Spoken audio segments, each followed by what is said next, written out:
Hi guys, I'm Roy. Sa video ito, pag-uusapan po natin kung paano po natin mape-prevent yung anay. So, let's start.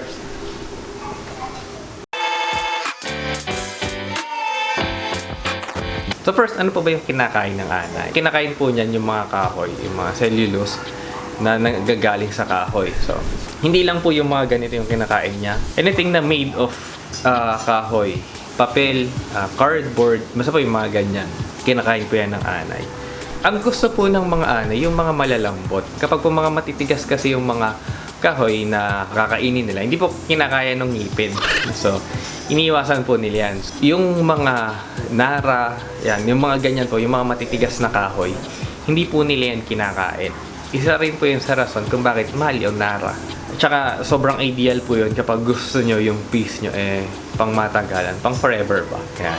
So, ito pong mga plywoods natin, plyboards, ito po yung mga gustong-gusto nila. Pero dito po sa ating boards, mas gusto po nila itong plyboard.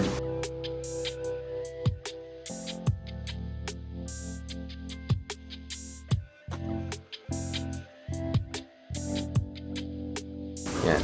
Kasi ito po, yung kanyang mga kahoy, mga soft na kahoy, tapos mga solid. Pero ang reason po talaga kung bakit ito yung mas kinakain nila, dahil mas konti po yung glue nito. Ayaw po ng mga anay sa glue kasi syempre di naman yung natural. Ito pong mga to, kakainin po nila yan. Yan. Kasi yung glue po nito dito lang sa may harapan tsaka po itong mga gilid. Pero yung mga gitna po nito, yan, wala pong glue yan. So kakainin po talaga ng anay yan. Kapag po dito sa ating plywood, marami pong mga layers at marami pong layers ng glue.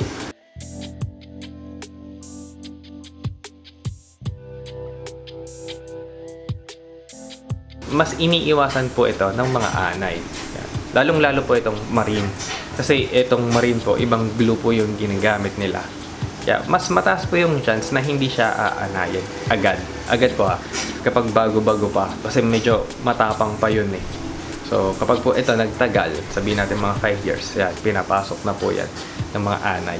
Isa pa po yung MDF, hindi rin po yung inaanay kasi puno-puno po ng glue. Ayaw po nila yung mga ganyan.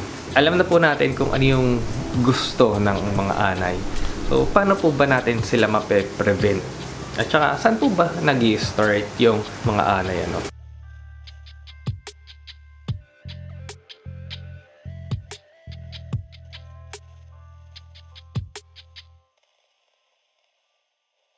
Kapag po yung inyong piece painted, mataas po yung chance na hindi siya anayin.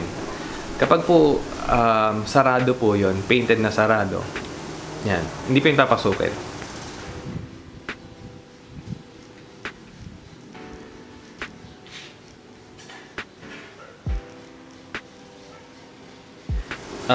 Nagkakaroon lang po sila ng opening kapag po doon sa mga screws. Kapag po yung painted yung piece nyo, tapos mayroong mga screws, may mga butas, yan, dyan po pumapasok yung mga anay natin. So, ito, mga ganyan po. Dyan po yung pumapasok. Kapag po gagawa tayo ng mga pieces, ayaw po natin ng mga ganon. Kung varnish naman po siya, ganon din, kapag po nag-screw kayo, doon po magsisimula yung pagpasok ng anay. Lagi po yan sa mga bare woods po sila nagsisimula, no? So, kung mapapansin nyo po, yung mga ganito, yung mga plywoods nyo, mga boards nyo, hindi nyo po mapapansin na inaanay na yan. Kasi nagsisimula po sila dito kadalasan sa ilalim. Never po yan magsisimula dito sa face. Kasi may glue po yan dito. Marami po yung glue. Kaya dito po sila lagi nagsisimula. Same po yan sa mga plywoods. Dito po yan magsisimula. Never po yan dito magsisimula.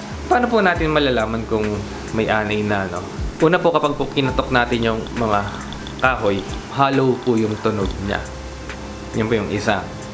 Tapos minsan po, meron kayong makikitang mga parang mga sand.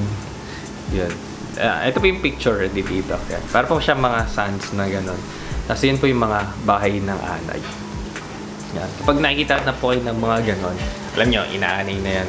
So, alam niyo na po kung meron na kayong anay or wala pa. Yan. Pero syempre, mas gusto natin na wala. So, paano po natin sila mape-prevent? Ito po, pag po maglalagay tayo ng mga anti-anay, for example, sa lignum, number 1 po yan kasi ito yung lagi, yan po yung makikita nyo sa wheel cone, sa mga hardware stores. Kadalasan po yan sa mga hardware stores nyo may makikita yung Solignum. Inilalagay po yun bago po natin siya pipinturahan or lalagyan ng varnish. And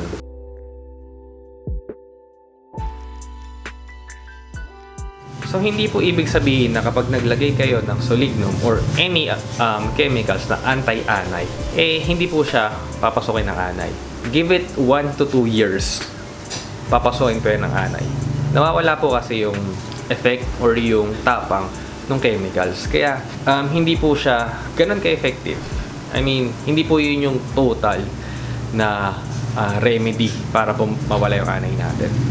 Ayun po yung isa. Pwede nyo pong lagyan ng Solignum. Tapos, isa pa po sa mga remedies, mga temporary remedies, kung gusto nyo ng natural, suka, spray nyo lang po yan ng vinegar yung mga anay. Mawawala po yan. Pero again, temporary lang po yan. So, hindi po siya permanent. Kapag kami po, may nagpapakote sa amin, tapos sinasabi na lalagyan ng anti-anay, ang lagi po namin sinasuggest or ang lagi po namin sinasabi, ito na po yung permanent solution. Kailangan nyo pong magpa-pest control. Meaning, kailangan pong i-check yung area para po patayin yung queen, yung lugar, yung bahay ng anay. Kailangan po yung patayin lahat. Kasi kapag po hindi nyo po yung papatayin, babalik po yan at sisirain po ang inyong mga furnitures. Sayang lang po yung mga papagawa nyo, yung mga ganyan, kung may anay talaga. Kasi sisirain po niyan. Sabihin nyo po, okay po yan, 1 to 2 years hindi siya inaanay. Pero pag po yung mga kahoy, mga plywoods, mga ganyan, give it 1 to 2 or 5 years, papasoy po ng anay kapag meron talaga kayong anay. Ayan po yung talaga sinasuggest namin. Marami po kaming tinatanggihan ng mga clients kapag po nalalaman namin na may anay yung area. Kasi sinasabi po namin, kailangan po tanggalin muna, patayin muna yung anay ng area bago po natin lagyan. Kasi pag po hindi, wala, masisira at masisira po talaga. Yun lang talaga yung permanent solution para mawala yung anay or matanggal. So, again po, kung gusto nyo, pwede naman yung mga solid walls na hardwood talaga yung gamitin nyo. Kaso, sobrang mahal nga lang po talaga yung magagastos nyo doon. Ito rin po kadalasan ng mga tanong sa amin, sa mga ceiling, sa mga partition walls. Ang pinakamaganda nyo pong gawin, mga gypsum boards, tapos pag mga bakal yung mga poste nila, para po hindi rin anayin. Kung meron talaga yung problema sa anay. Hard deflex yan, mga gypsum boards. Maganda po doon kapag mga hard deflex or mga gypsum boards, mga ganyan. Kapag po nasunog, hindi po siya nagliliyab. So, matutunaw, ganyan. Pero hindi po siya nagkakos pa ng mas malaking sunog. Kasi hindi naman po siya flammable. Yan po. So, if ever po na meron kayong questions, suggestions, or any other comments regarding dito po sa ating topic, comment nyo lang po sa baba. Tatry po natin silang sagutin. So, yan lang po. Thank you.